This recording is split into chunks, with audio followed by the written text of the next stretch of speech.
ఇది ఇప్పుడు మన చేతుల్లో లేదు. కాబట్టి గుర్తుపెట్టుకోవాలి, ఒకే గర్భంలో పుట్టినటువంటి ఇద్దరు అన్నదమ్ముల మధ్యలో భూ తగాదాలు వచ్చినప్పుడు, భూమి పంచుకునేటప్పుడు ఒక ఇంచ్, ఒక అరగజం దగ్గర తేడా వస్తే రక్తపాతం చూస్తున్న మనము, మన దేశం 80 లక్షల చదరపు కిలోమీటర్ల వైశాల్యం ఉన్నటువంటిది సగానికి సగం పైగా గడిచిన 200 సంవత్సరాలు కోల్పోయినాము. ఇంకా మన లోపల చీము కుట్టినటువంటి భావన లేకపోవడము అది ఒక రకంగా మనల్ని అవమానించుకున్నట్టే. కాబట్టి గుర్తుపెట్టుకోవాలి, దేశం బాగుంటేనే మనం బాగుంటాము. దేశమే దేవాలయము, ఇది గుర్తుంచుకోవాలి. దేశాన్ని మించినది మరొకటి లేదు. అందుకే దేశ రక్ష, అందరం ఒకసారి అందాం, దేశ రక్షా సమం పుణ్యం, దేశ రక్షా సమం వ్రతం, దేశ రక్షా సమం యాగో, దృష్టో నైవచ నైవచ. కాబట్టి దేశ రక్షణను మించిన పుణ్యము కానీ, వ్రతము కానీ, యాగం కానీ మరొకటి లేదు. దేశ రక్షణే సర్వశ్రేష్ఠ కార్యం. ఈరోజు సమాజంలో 3 రకాల వ్యక్తులు మనం చూస్తాము. ఒకటి ఇండివిజువల్, అంటే ఎవరో ఒకరు ఉంటారు మీద, తనకున్న సంపద కావచ్చు, అధికారం కావచ్చు, దాన్ని సమాజం మీద వృద్ధాలనే ప్రయత్నంలో తన కింద కొంతమంది కార్యకర్తలను గణాన్ని తయారు చేస్తారు. మన తెలంగాణలో వీళ్ళ కోసం ఒక మంచి పదం ఉన్నది, దాన్ని ఏమంటాము, చెంచగాళ్ళు అంటాం. వీళ్ళు ఏం చేస్తారంటే, వాళ్ళు కూర్చుంటే కూర్చుంటూ, లేవమంటే లేస్తారు. వీళ్ళకి ఏం పని ఉండదు, అన్న పోయినట్టే వెనకపోతారు, గుంపు పోతారు. రెండోది ఇన్స్టిట్యూషనల్, అంటే సంస్థ. వీళ్ళకు కూడా సమాజంలో ఏం చేయాలంటే ఉంటుంది, పైన ఏం చెప్తే కాపీ సెలెక్ట్ ఆల్ కిందికి వచ్చి పేస్ట్ చేస్తారు, అంతే హైకమాండ్ పాలసీ. వీళ్ళకంటే సపరేట్ ఒక నెట్వర్క్ ఉంటుంది, వాళ్ళు ఇలా మాట్లాడారు. ఉదాహరణకు కమ్యూనిస్టులు ఉన్నారు, వాళ్ళు చైనా చెప్పిన మాటలు వింటారు. మన దేశంలో మన దేశానికి సరిపడా మంచిగా జరిగితే వాళ్ళు వ్యతిరేకిస్తారు, ప్రపంచ దేశాలను పొగుడుతారు. అట్లా కొన్ని పార్టీలు కూడా ఉన్నాయి. మొదటిదేమో ఇండివిజువల్, అంటే ఈయనకి ఏం సిద్ధాంతం తెలియదు, సంస్థ తెలియదు, నాకు ఇంత ఒక గుంపును తయారు చేసుకోవాలంటారు, చెంచగాళ్ళు. రెండోది సంస్థ. సంస్థ ఏంటిది, ఈ సంస్థ అది ఏదైనా కావచ్చు, దేశ వ్యతిరేకం కావచ్చు, ఇంకేదైనా కావచ్చు, వాళ్ళు హైకమాండ్ పాలసీ చెప్పింది చేయాలి. మూడోది ఐడియాలజీ. ఏంటిది ఐడియాలజీ, సైద్ధాంతికత నిష్ఠ. ఏంటిది సైద్ధాంతిక నిష్ఠ, వీళ్ళు ఎవరు చెంచగాలు గారు, వీళ్ళెవరు చెప్తే ఏం చేయాలన్నా వీళ్ళకి అవసరం లేదు. స్థానికంగా ఏం అవసరము, ఈ దేశానికి ఏం ఉపయోగము, ఈ దేశం కోసం అవసరమైతే తను మన ధనపూర్వకంగా సర్వస్వార్పణ చేయడానికి సిద్ధపడతారు. అదే ఐడియాలజీ. ఆ ఐడియాలజీ రాష్ట్రీయ స్వయం సేవక్ సంఘ్ గడిచిన 100 సంవత్సరాలుగా ఈ దేశాన్ని పరం వైభవ స్థితిలో తీసుకెళ్లడానికి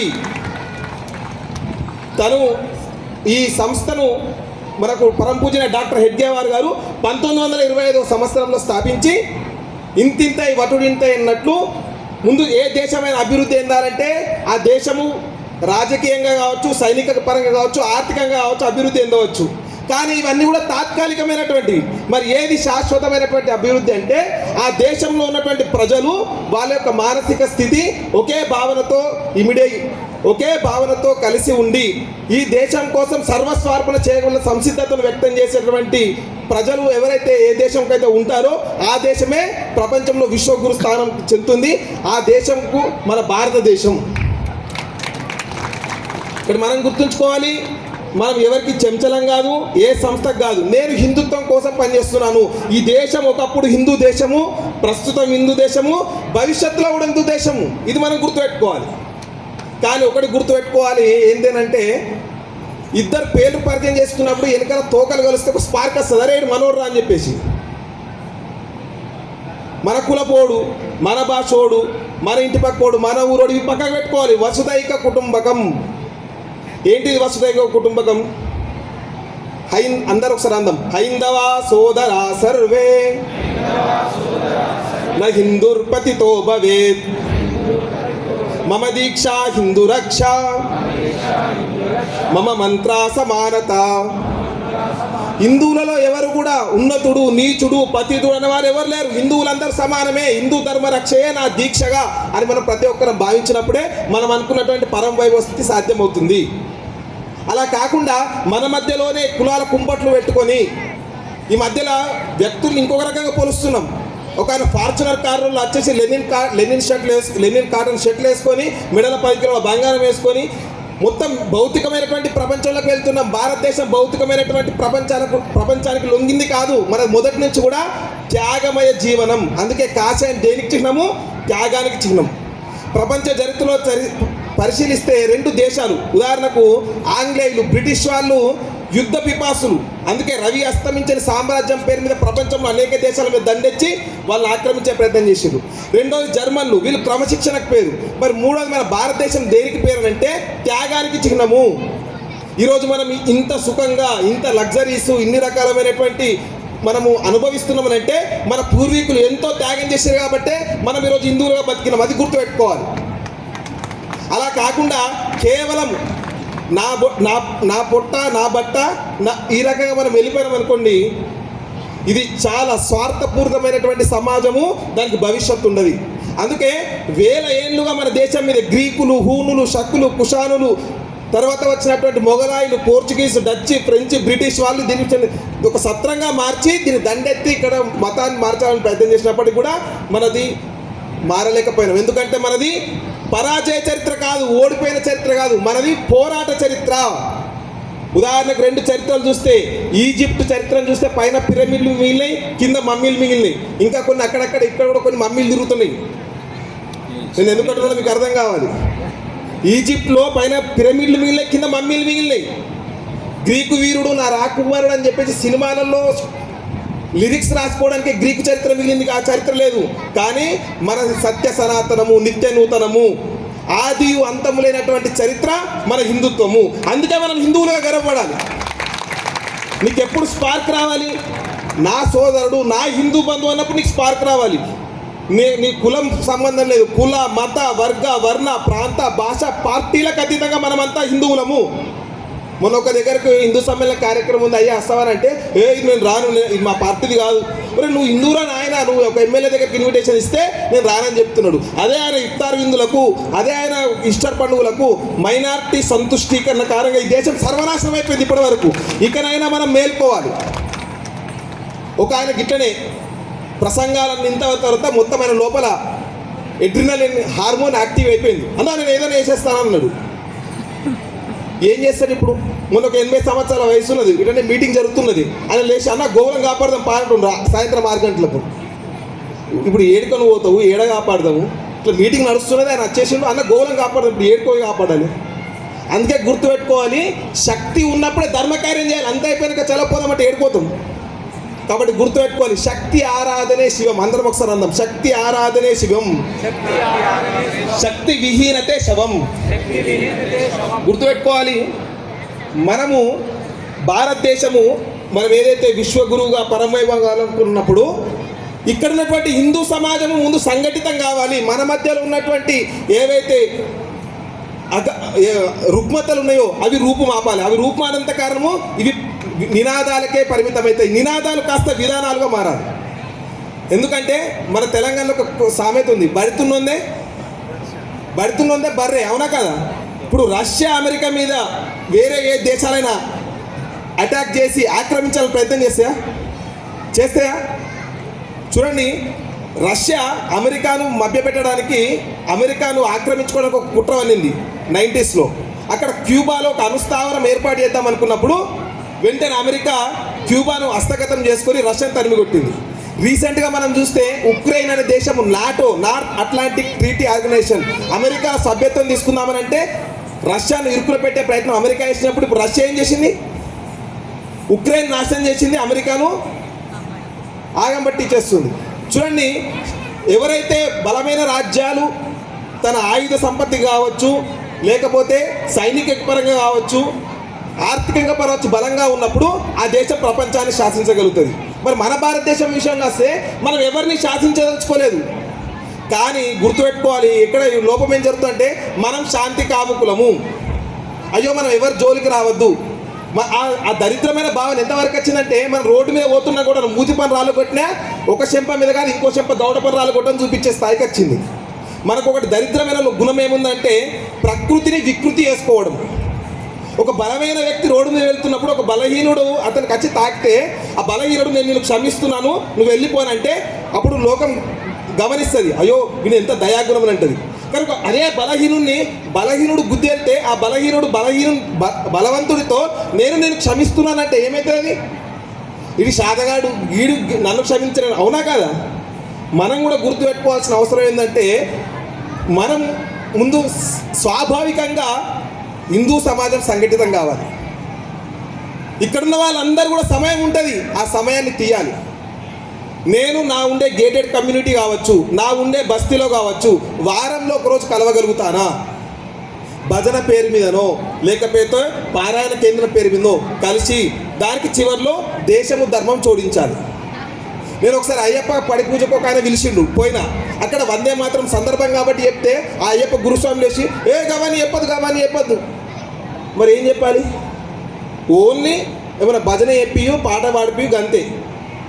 చూడండి, భక్తి ఉండాలి, కానీ భక్తి ఉన్మాదంగా మారద్దు. ఉన్మాదం అంటే తెలుసు కదా, కొన్ని సంస్థలు ఉంటాయి, ఈ దేవుని మొక్కొద్దు ఆ దేవుని మొక్కొద్దు. ఇప్పటికి కూడా శైవము వైష్ణవు, ఒరే నాయన ఇప్పటికి తన్నుకున్న జాలరా అయ్యా, మళ్ళీ ఇంకా కుంపట్లు పెట్టడం ఎట్లా? నేను హిందువును, ఇదే నాకు గుర్తింపు, హిందుత్వాన్ని మించినది మరొకటి లేదు అనే భావనలో నిర్మాణం అయితే తప్ప ఈ దేశం బాగుపడది. ఆ సేతు హిమాచలము, కాశ్మీర్ నుంచి కన్యాకుమారి వరకు, అటక్ నుంచి కటక్ వరకు, ఈ సమస్త భూభాగంలో ఉన్నటువంటి ప్రతి ఒక్క ముస్లిం కావచ్చు, క్రైస్తవుడు కావచ్చు, ఒకప్పుడు వాళ్ళు ఎవరు? హిందువులే. ఆ భావన నీ లోపల జాగృతం కావాలి. తర్వాత మనుషులలో కూడా 4 రకాలు ఉంటారు. మొదటివాడు రాక్షసుడు, వీని దగ్గర ఉంటాయి కానీ వీనికి ఏం చేయాలో అర్థం కాక అందరినీ ఆక్రమించాలని చూసుకుంటాడు. రెండోది పశు ప్రవృత్తి అయిన వాళ్ళు, వీడు స్వతహాగా సంపాదించుకోగలుగుతాడు కానీ ఎదుటి వాళ్ళు ఎదుగుదల చూసి ఓర్వలేడు, వానికి ఎట్లా చేసి కాలాల కట్టలేట కార్యక్రమాలు చేస్తాడు. మూడోది నరుడు, అంటే మనము, వీళ్ళు బతుకుతారు, తన తోటి సమాజాన్ని బతికించే ప్రయత్నం చేస్తారు. నాలుగోది నారాయణుడు, తనకు ఏమి ఉన్నా లేకున్నా సర్వస్వార్పణ సమాజం కోసం చేస్తారు. ఇక్కడ మనం గమనించాల్సినంత హిందుత్వం అంటుందంటే మనిషిని రాక్షస అదేవిధంగా పశు ప్రవృత్తుల్ని పక్కకు పెట్టి నరుడి నుంచి నారాయణునికి తీసుకెళ్లే ధర్మమే హిందుత్వము. కాబట్టి నేను హిందువుగా గర్వపడుతున్నానని మనం చెప్పుకోగలగాలి. మన ధర్మం ఎప్పుడు కూడా నేను దేవుని బిడ్డను, నేను దేవుని దూతనని చెప్పలేదు. కృష్ణ భగవానుడు ఏం చెప్పిండు? అహం బ్రహ్మాస్మి, నేనే దేవుని అని చెప్పిండు. కాబట్టి అలాంటి గొప్ప ధర్మంలో మనం హిందువుగా జన్మించినము. కాబట్టి ఈ దేశము హిందూ దేశము, మనమంతా హిందువులము. కాబట్టి మనం ఒక సంకల్పం చేసుకుందాం. ఏంటి ఆ సంకల్పం అంటే, నాకున్న 24 గంటలలో 8 గంటలు నీ యొక్క నిద్రకు, నీ యొక్క వ్యక్తిగతమైన కార్యకలాపాలకు, ఇంకా 16 గంటలు మిగిలినాయి. 16 గంటలలో 8 గంటలు ఉద్యోగము, విటమిన్ ఎం కోసం సంపాదించాలి. ఎందుకంటే ధనం లేకపోతే మన ఇంధనం అయిపోతుంది, మనం కూడా ముందుకెళ్ళలేము. మిగిలిన 8 గంటలలో 4 గంటలు కుటుంబం కోసం, అయినా 4 గంటలు మిగులుతాయి. ఆ 4 గంటల్లో ఒక 2 గంటలు ఫోన్ కోసం కేటాయిద్దాం, 1 గంట స్పేర్లో పెడదాం. ఇంకో గంట, ఆ గంటలోనే దేశంలో ఈరోజు చూస్తున్న ఈ వాతావరణం నిర్మాణం అయింది, దాన్ని ఏమంటామంటే ఆర్ఎస్ఎస్ శాఖ. ఒకసారి రండి, ఎంతమంది తెలిసింది ఆర్ఎస్ఎస్ శాఖ? చాలా సంతోషం. కానీ ఎంతమంది ఉంటారు? ఇట్లాంటివి అడగద్దు, ఇవి 8 మార్క్స్ క్వశ్చన్, చాలా ఇంపార్టెంట్. మీరు వేయండి, మీరు వేయండి, ధర్మకార్యం మీరు చేయాలి, మీలాంటి వాళ్ళు ఉండాలి. మరి నువ్వేం చేస్తావు? ఎక్కడన్నా టైం లేదు మనకు, నీ తెలియదు ఏముంది, నా గురించి నాకే తెలియదు, నీ గురించి నాకేం తెలుస్తుంది. సమయం సమర్పణ చేయాలి అంతే, దీని మించింది లేదు. కాబట్టి రోజు పొద్దున 40 నిమిషాలు ఒళ్ళు పులిసినట్టు వ్యాయామం చేయాలి. యోగా ఈ మధ్యలో ఏం చేస్తారంటే, మన వాళ్ళు సంవత్సరంలో జూన్ 21 నాడు ఫోటో సెషన్ టీషర్ట్ వేసుకొని ఉరుకుతారు. నాకు గొప్ప పతంజలి యోగా శాస్త్రంలో కూడా లేదు, వాళ్ళు చేసిన ఒక్కరోజు యోగా సంవత్సరం అంతా వ్యాలిడిటీ ఉంటుంది వాళ్ళకు, మళ్ళీ ఎప్పుడు కనబడరు. యోగా శాస్త్రంలో లేని యోగాసనాలు వేస్తారు ఆ రోజు మళ్ళా. కాబట్టి ఒక్కరోజుతో అయ్యేది కాదు అనండి. శరీర మాధ్యం కలు ధర్మ సాధనం. ధర్మ సాధనకు నా శరీరాన్ని నేను ఎట్లా ఆయుధంగా మార్చుకుంటా? పంటే నిద్ర పట్టది, తింటే తిండిపోయినా పట్టది, లేస్తే మోకాళ్ళ నొప్పులు, కూస్తుంటే నడుము నొప్పి. నువ్వు ఓలకు సేవ చేస్తావు, నీకే 10 మంది అసిస్టెంట్లు కావాలి. అందుకే శక్తి ఉపాసన, శక్తి ఆరాధనే శివం, శక్తి విహీనతే శవం. అందుకే ఆర్ఎస్ఎస్లో ఉద్దరి ముచ్చట్లు బంద్ చేయరి, రోజు పొద్దుగల 1 గంట సేపు లేచి 40 నిమిషాలు ఒళ్ళు పులిచేటట్టు, శరీరంలో చెమట వచ్చేటట్టు వ్యాయామం చేస్తాం. ఇట్లా గంటలు గంటలు ఉపన్యాసాలు చెప్పారు.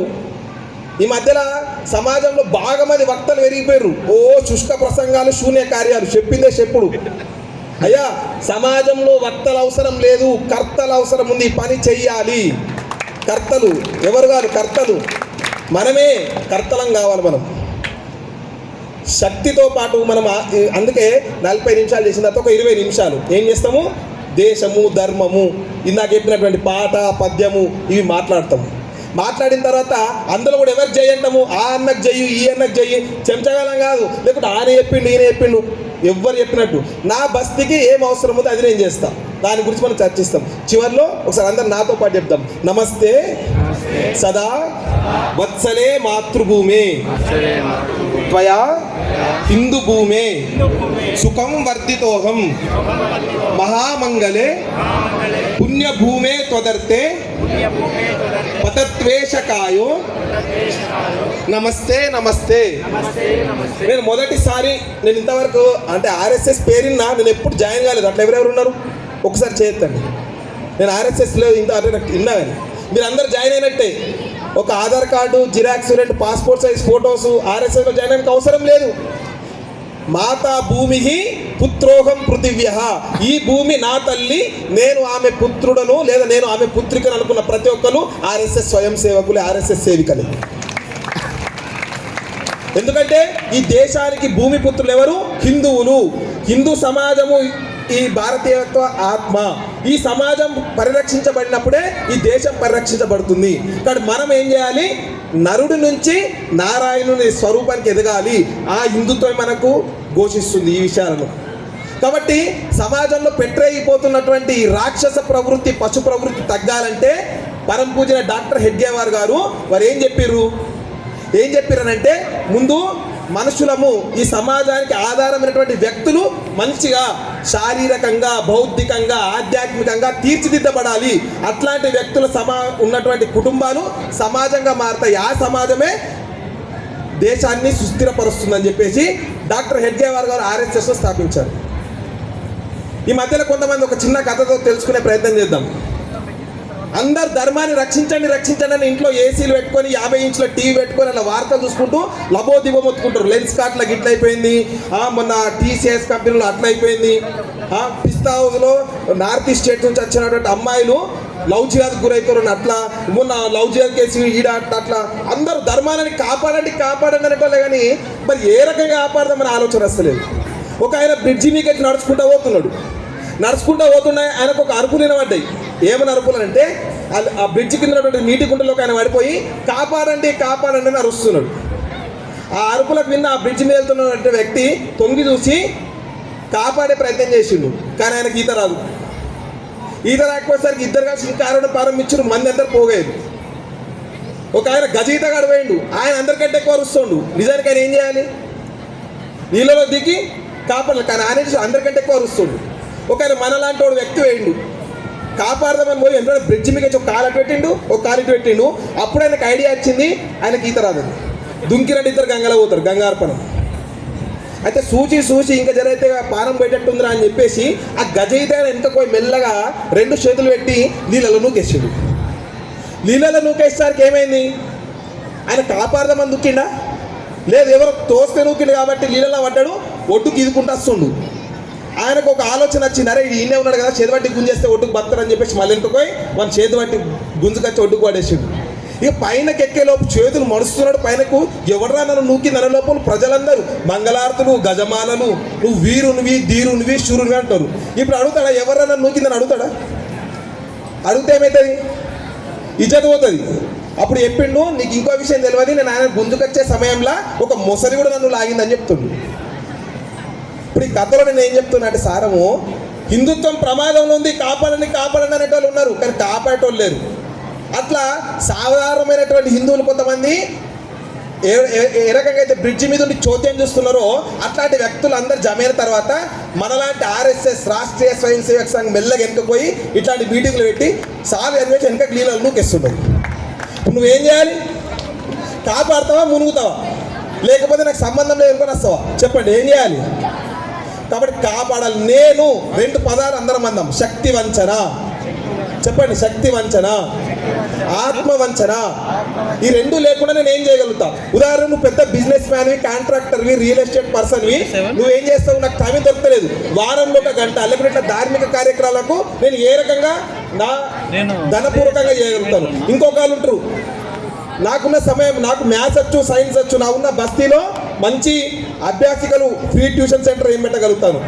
కొంతమంది ఇలాంటి యువకులు సంవత్సరంలో కనీసం ఒక 2 సంవత్సరాలు అమ్మ నాన్న ఇల్లు ఉద్యోగం వదులుకొని ప్రచారకులుగా రావాలి, విస్తారకులుగా రావాలి. చాలామంది ఒక విషయం గుర్తుపెట్టుకోవాలి ఏంటంటే,